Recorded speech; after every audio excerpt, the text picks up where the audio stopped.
Enzo Recto, kalaban ang katiwalian at kasinungalingan, kakampi sa katotohanan at kabutihan.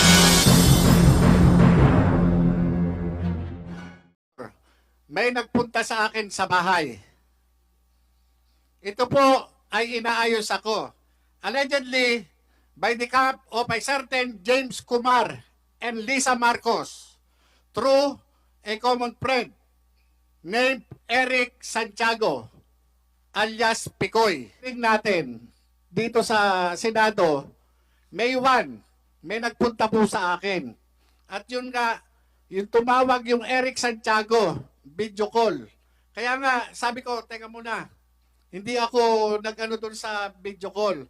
Yung nga sinasabi, yung certain Kumar, James Kumar, allegedly, yung Bombay, sabi nga Bombay. Sabi ko, ano kinalaman ng Bombay? Ba't ako kakausapin ng Bombay? Hindi ko po kilala itong James Kumar na to. Kilala ko yan. Ako po. Kilala ko. Opo. But the halt of operation, why was the planned operation halted? Ano ba ang mga dahilan na sinabi ni Asik Gadapan? Nagkaroon ba ng proper documentation sa order na ito? No, Your Honor. Bali, nalaman ko lang yun. Bali, nung May, bago po ako, bago ako umalis sa papuntang Ilaya, Thailand, nung magkausap kami, allegedly, ang sabi niya, CES daw po yung nagpa-hold, nung operation na yun. Yun po yung sabi lang niya sa akin. Sinong ES? Si Executive Secretary Ochoa po. Yun po yung Naniwala ka? DDGO po namin siya. That's pure hearsay. Yun po yung Naniwala sabi ka? niya. Naniwala ka ba? Yun po yung sabi niya sa akin, Your Honor. That's right. That will not stand in court. That's pure hearsay. Your Honor, yun po yung sabi nung aking Kaya nga, sabi nga, that is pure hearsay. That will not stand in court. Wala naman po ako magagawa kung ano po yung sinabi niya. Basta ang sinabi niya, tigilan niyo yan. Sabi niya ganun, mapapahamak tayo dyan. Hindi, Sino yan. nagsabi? Si Asik Gadapan po. Namatay na. Eh, di ko po alam. Dito ko lang po kay Senator Bato nalaman po Eh, yun. ginagamit mo pa yata yung patay eh. No, Your Honor. Hmm? No, Your Honor. Yun po yung nangyari po nun. Saan niya nakuha yung impormasyon na yun? I'm sorry, Mr. Chair, for interrupting you. Yes, go ahead. No problem. Saan mo nakuha yung impormasyon? Na, Where ano po, did your Kay- superior get the information? na namatay po. Involve na sinasabi ni ES na tigilan na yan. Kay Asik Gadapan nga po. At hindi lang po yun. Ako po ay naimbitahan sa Malacanang Nino? ng ng Law Enforcement Security Integration Office. Ito po When was this? after 1 year o matapos yung humigit kumulang 1 taon. Ito po ay kung di ako nagkakamali, July 2013. Ako po ay pinatawag sa Malacanang. Nagtataka po ako, nagpatawag sa'yo? si Attorney Serapio, Police Director Pelizardo Serapio Jr. ng Law Enforcement Security Integration Office ng Malacanang sa Mabini Hall po. Ngayon po, pinatawag po ako doon ni Attorney Serapio sa Malacanang, pinadala sa akin yung mga dokumento at iba pang holdings. Correction. Your Honor. General Serapio, hindi siya attorney. Ako ko lang, abogado siya, pero as para sa inuhim, hindi siya abogado. General Serapio, yung Lisio chief during the time of President Aquino. Pelizardo Serapio po. Pelizardo Serapio. Opo. Class 78. Yeah. Yan po ay Go ahead. nagpatawag sa akin. Ngayon po, nung pinatawag ako po doon, nag-report po ako doon. Dala-dala ko yung ilang dokumento at yung PowerPoint presentation. Nag-present po ako doon ng humigit kumulang sa 4 na oras. Kung pwede po natin ma-check doon na ako ay nagpunta mismo doon sa lesyo na yon. Kung saan ibinirep ko sila doon sa mga ongoing projects na ginagawa namin. Pati yung mga hindi natuloy o pinigil na mga operasyon ng PIDEA. Nagtataka ako, bakit ako ang pinatawag? Ordinaryong ahente lamang po ako ng PIDEA. Bakit hindi yung director ko o yung director general ng PIDEA? Doon Why? po ako Why? nagtataka doon. Why? Dahil po, nung panahon na yon, nung nagkaroon po ng, yung sobra na yung ginagawa ng PIDEA, pipipigil sa amin na hindi pagtatrabaho. Inilabas ko po ito sa public. Nilabas ko po sa media yan. Kung di ako nagkakamali, 2013 po yan. Nandyan naman po sa YouTube yan. Ano yung nilabas mo? Yung pong incompetence ng PIDEA, bakit ito wala nang nahuhuling malalaki? Samantala, yung mga hinuhuli namin, ito po yung mga based doon sa mga case operational plan na talagang ginastusan ng gobyerno. Bakit parang namimili noon sa mga trabaho? Bakit sinusuppress yung aming mga yung mga tungkulin namin? Biruin nyo, nilagay kami ro sa likod ng PIDEA doon sa squatters area na ang hinuhuli namin malalaking drug trafficker. Ang pinahuhuli na lamang sa amin piso-piso. Ano ang sabi sa akin sa Malacanang? Wala naman yung mga hinuli nyo eh. Puro mga gawa-gawa nyo lang yan eh. Matitinong mga inchik yung mga hinuli nyo eh. Pero, pinakita ko sa kanila sa briefing, dala-dala ko yung record ng Anti-Money Laundering Council ang nakapirma, Central Bank Governor, Security Exchange Commission, at saka yung Insurance Commission. Tatlo yan. Tatlo yung nakapirma na yan na doon sa AMLAC document. At ito, sa 200 billion po na financial investigation na kinandak namin sa tulong ng AMLAC, 200 billion po, 200 billion pesos po yung accumulated na pondo na naiipon ng drug lord. Ang inabot na lamang po ng AMLAC doon sa Asset Preservation Order is 130.4 million na lamang po. Okay, Pero so- binaliwala ho nila yung mga sinasabi ko. Sandali. Yung pinatawag ka, that was not related to this particular halted operations.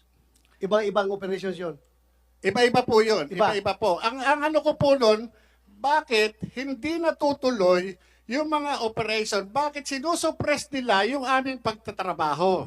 Yun po ang issue ko doon eh. Ang ano ko sa kanila, bakit ganito? Samantalang yung mga sinundan nung Director General na inilagay nila Secretary Ochoa, hindi naman po ganun. Hindi naman po ganun na biruin ninyo. Ang mga tinatrabaho namin based doon sa case operational plan, biglang ilalagay kami doon sa barangay Pinyahan at paghuhulihin lang kami ng piso-piso. Pag nahuli mo yung pusher, wala kang karapatan na i-follow up ito. Kayo, Your Honor, galing kayo sa law enforcement. Pag nakahuli ka, pataas ho ba? Di ba? Pataas ho ba? Di ba yung trabaho natin? Eto, pag nahuli mo, tuldo ka na dyan. Wala ka ng karapatang i-follow up yan. Ganun po yung nangyari sa amin noon. Meron kang sinabi dito that yung pinatawag ka ni General Pilisardo Serapio ng Liceo sa Malacanang. Nakalagay doon sa invitation, the Honorable Executive Secretary Paquito N. Ochoa Jr. has instructed this office to discuss with you the allegations you have publicly aired against the PIDEA and its leadership. So ito na yung sinasabi mo ngayon. Ito po yung letter mismo ng Malacanang sa akin. But before we continue, I would like to acknowledge the presence of Senator Mark Villar. Thank you, Your Honor, for joining us. So, sabi mo pa, pinagalitan ka doon sa meeting na yun. Yes, Your Dahil Honor. hindi totoong mga drug lord ang nahuli nyo. Yes, Your Honor. Yun po, minaliit po talaga. But hindi ka pinagalitan dahil dito sa operations. Lahat po, Itong particular case. lahat po yan, kasama po yan sa mga nabanggit ko po, Your Honor. Kaya Kasama po. kasama yun. Yun nga po ang pinagtataka ko. Noon, wala po akong na meron po may pressure sa akin eh. Hanggang sa nitong huli na-realize ko na kung sino yung nasa likod, kung bakit ako tingnan nyo, Your Honor, wala na ako sa PIDEA. Kinasuhan pa ako eh. Talagang, meron talagang dumidiin sa akin, Your Honor. Ito lang, November 30, March March, sinarban ako ng 2 warrant. Hindi ko nga alam na may kaso ako eh. Naandyan yung complainant, Your Honor, nandito sa harap ninyo, si Atty. Del Valle. Pinailan ako ng violation ng Section 91 and 92. Kahit wala siyang personal knowledge doon sa commission ng offense, tumayo sa complainant. Bakit? Anong sabi niya sa akin? Sorry, napag-utusan lang ako ni Gerald Kakdak. Sino ba si Gerald Kakdak? Ito ay tao. Siya ang nilagay ni Secretary Ochoa doon sa PIDEA after ni Gerald Gutierrez. Nga noon po, Your Honor, hindi ko po iniisip kung sino-sino ito mga nasa likod na ito. Kung sino pumipin down sa akin. Ngayon Okay. naisip ko na Sige. lamang, Your Honor. Okay, okay. Let's focus on this particular issue muna. Ha? Huwag tayo pumunta sa iba.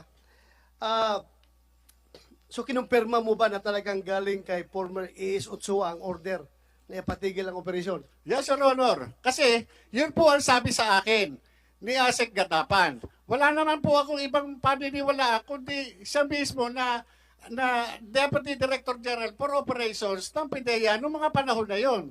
Kasi siya po yung Assistant Secretary. Kung hindi pa po ako maniniwala sa kanya, kanino pa po ako maniniwala? Mr. Chair, Thank if you. I may, Go ahead, Senator Jinggoy. who were present in that particular meeting? Ako, tsaka siya. Dalawa lang kayo? Ganun naman po mag-usap dun eh. Nung pinatawag ka sa Malacanang, dalawa lang kayo? Ay, sa Malacanang, Your Honor? Sa Malacanang po, ako, at saka yung itong si Director Police Director Serapio, at saka yung meron pang doon eh. Meron pa ibang tao, Your Honor. You briefed them that day? Sir, Your Honor? Did you brief them that day? Yes, Your Honor. Ito po yung hindi ko na lang po kung 29 o 30 ako nagpunta, Your Honor. So after the so-called briefing, what happened? Ayun po, at after the briefing, yung nga po, binaliwala nila yung mga sinasabi ko. Sa kabila ng meron naman akong mga ipinakikita na pruweba patungkol doon sa mga tinatanong nila, pero sa kabila noon, wala na silang, sa akin, hindi sila interesado sa mga sinasabi ko, Your Honor. Okay, let me invite your attention, if I may, with the permission of Senator Bongo and Senator Robin Hood Padilla and of course the Chair. Let me invite you to who you are. Yes, Your Honor. You were admitted in the PNP when? 1993, Your Honor. Exact date.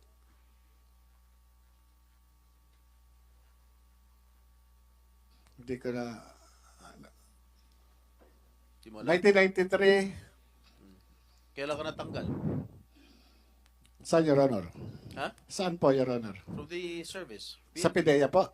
PNP. Sa PNP po, yung sinasabi po ni General Lasso. Just answer my question. Kailan ka natanggal?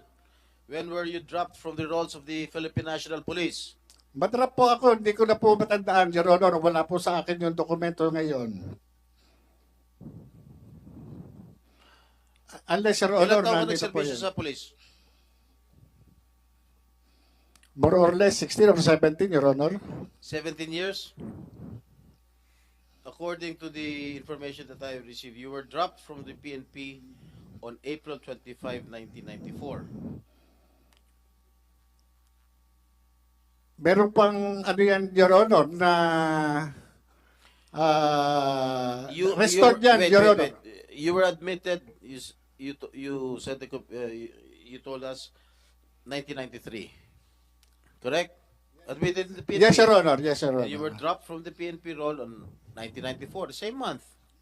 Na-restore. Isang Hindi po ako, hindi po ako familiar doon sa date. Kung itatanungin niyo po sa akin yung exact date, wala po sa akin yung eksaktong dokumento, Your Honor. Hindi mo alam kung kailan ka natanggal sa serbisyo? Your Honor, yung ganyang, hindi, kailangan ko, sir, dokumento. Your Honor, Ako alam ko kung kailan ako nakulong eh. yun po, Your Honor, sa inyo, Kung no? hindi mo alam kung kailan ka na-drop sa PNP. Totoo po, kasi kung pagbabasihan po natin ang dokumento, Your Honor, Kalokohan yan. Your Honor, ang pagsagot kahit saan mang pleading, Your Honor, mabase ako doon sa dokumento, Your Honor. Hindi lahat ng pagkakataon, Your Honor, makakabisado ko yung mga dokumentong matagal nang nakalipas. Kung ano man yung pangyayari na matagal nang nakalipas, hindi lahat po yun makakabisado ko o maaalala ko. Depende po, kung meron po akong reference na document, maaari ko po kayong masagot ng diretso, Your Honor. Alam mo, imposibleng hindi mo alam kung... Alam mo nga kung kailan ka na-admit sa PNP, di mo alam kung kailan ka na-dismiss. Your Honor, Sandali lang. Alam Yes. mo na na-admit ka noong 1993. Hindi mo alam kung kailan ka na-dismiss sa PNP. Your Honor, And the following year na-dismiss ka na. Your Honor, yung sinasabi nyo drop, magkaiba po yung drop doon sa dismissal. Okay. You were dismissed a few months after, 1994 din. Your From the Honor, service. Your Honor, Oh. yan pong ano ng PNP na yan, na-restore po ako sa full duty status. Meron naman po yan dyan na kung i-recall ko, ako ay na-restore sa full duty status. May mga ano po yan, may mga dokumento na nandiyan, Your Okay. Honor. Tell me the reason why you were dismissed. Dismiss or drop, Your Honor? Graft. Drop, Your Honor. Hindi ko Give me the reason why you were dismissed from the service. PNP.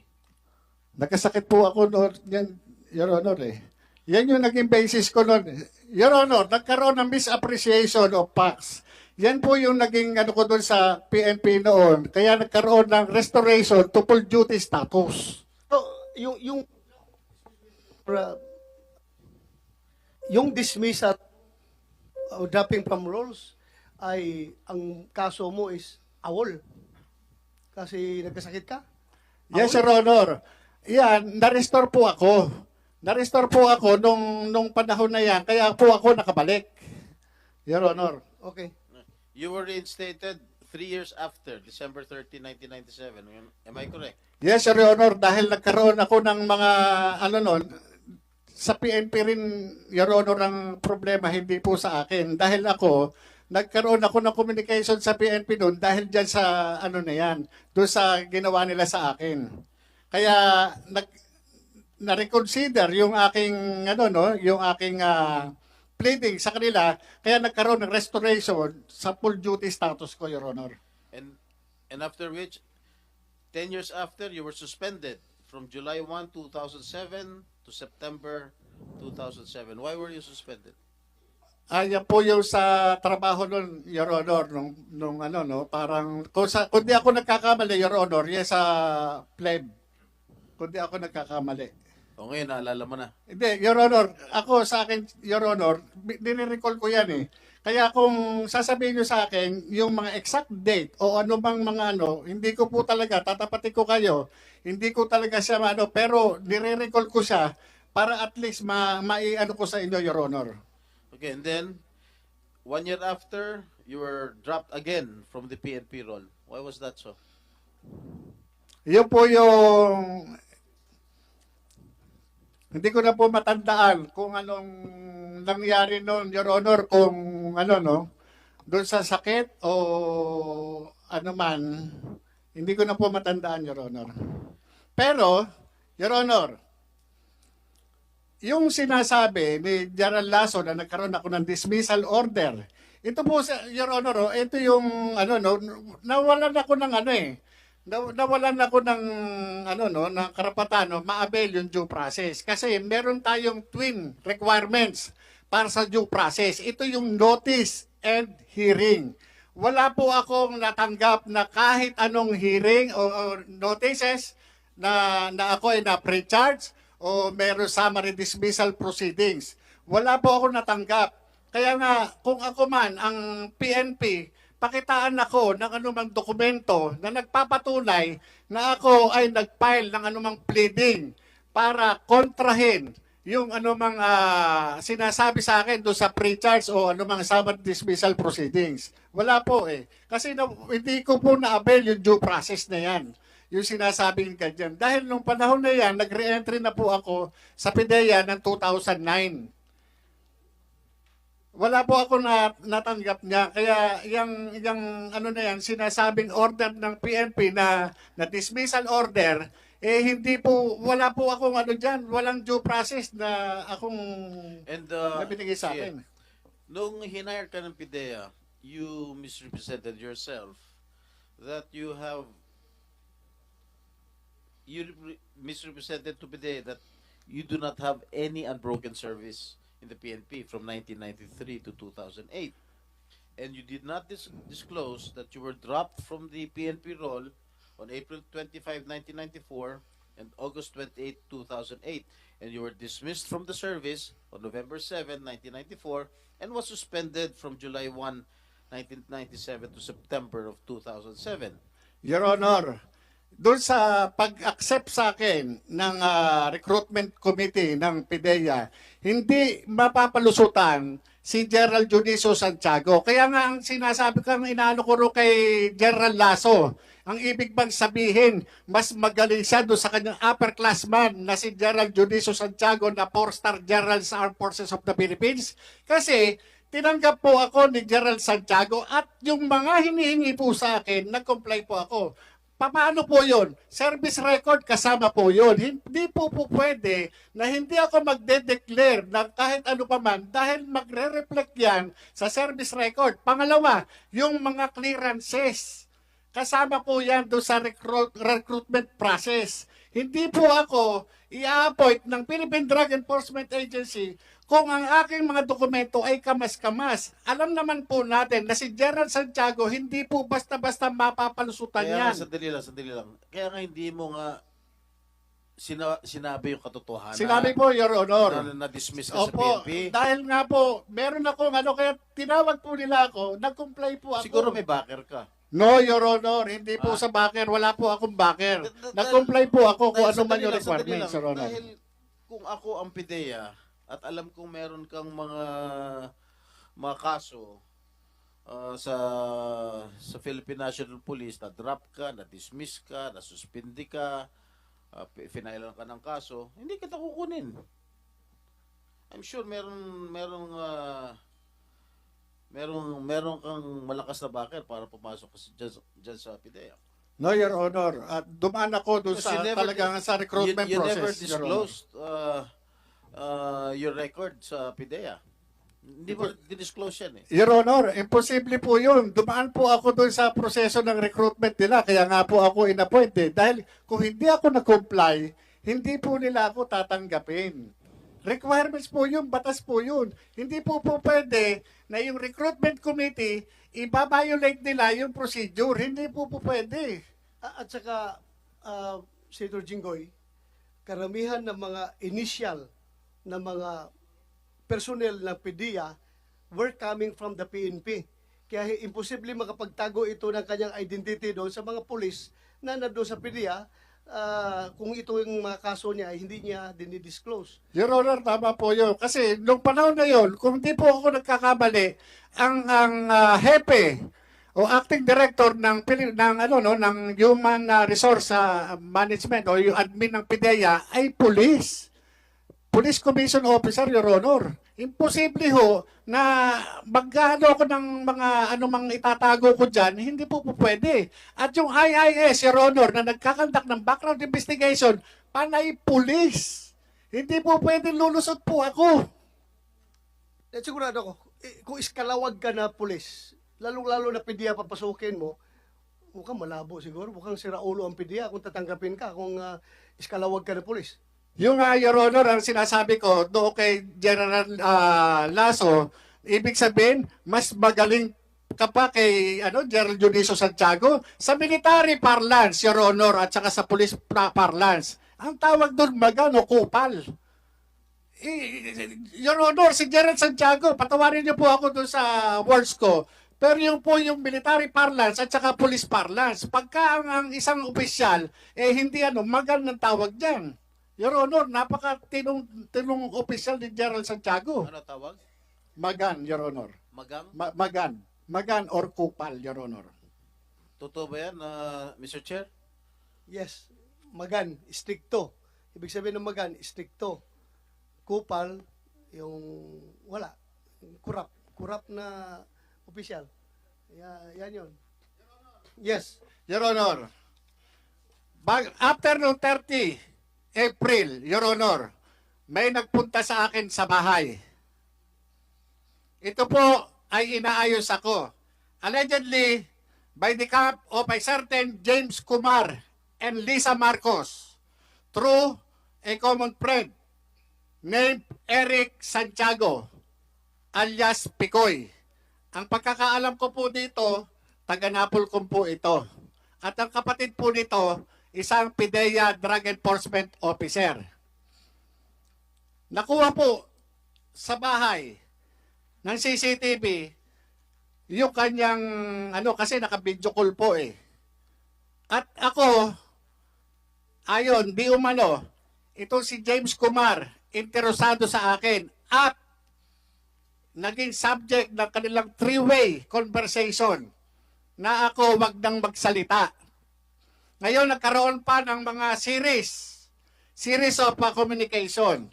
Kahit ano ang hilingin ko, wag na akong tumuloy dito sa hearing na ito ngayong May 7. Kung hindi ka tumuloy, papahuli rin kita. Yes, Your Honor, alam ko naman Papalisto po. kita kung hindi ka Nagbiro pa nga ako, Your Honor. Ang gusto ko, loto. Walang problema. Yan ang inaantay. Yan ang inaantay ni Lam. Your Honor, kuha po yan. Yung conversation na yan. Sandali, bagong revelation yan. Yes, Sir Honor. Nung atrenta na after ng hearing natin dito sa Senado, May 1, may nagpunta po sa akin. At yun nga, yung tumawag yung Eric Santiago, video call.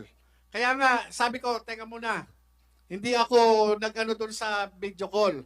Yung nga sinasabi, yung certain Kumar, James Kumar, allegedly, yung Bombay, sabi nga Bombay. Sabi ko, ano kinalaman ng Bombay? Ba't ako kakausapin ng Bombay? Hindi ko po kilala itong James Kumar na to. Kilala ko yan. Ako po. Kilala ko. Opo. Kumusek, are you sure of your statements, ha? Yes, Sir Honor, kahit po patawag natin, yung Eric Santiago, ng pagkakaalam ko, taga-Napolcom. Kumusek, you invite James Kumar and yung isa, Eric Santiago. Opo. Tsaka yung isa pa raw kausap, allegedly, ito po, allegedly si Lisa Marcos, ito po yung Lam.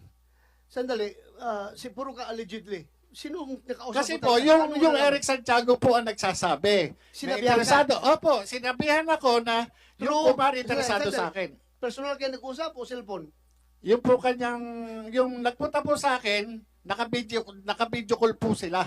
Sino yung nagpunta sa'yo? Si Romy Enriquez po. Romy Enriquez. Kumusek, take note. Pumunta sa'yo, naka-video call. Yes, Sir Honor. Pinadinig niya sa akin. Sinong nagsalita doon sa video call? Yung pong si Eric Santiago. Anong sabi ni Eric Santiago? Ayun, interesado raw sa akin si James Kumar. Ang gusto pa nga, Your Honor, kausapin ako kung saan ko gusto sa labas. Ang sabi ko naman, hindi, dito na lang sa bahay, dito ako kakausapin. Ngayon, bumalik sa kanya ng usap, itong si Picoyo, si Eric Santiago, at sinabi, teka muna, baka raw tad ng CCTV yung bahay nun. Mahirap. So, na-covered ng CCTV mo yung pagpasok ni yung nagdala ng cellphone, nakakausapin ka? Yes, Sir Honor. Nandun. Andun sa Nakuha CCTV? po, nandun kami sa dining Sa dining po namin, meron po CCTV doon. Kaya capture po. Palalim ng palalim ito yung investigasyon na ito.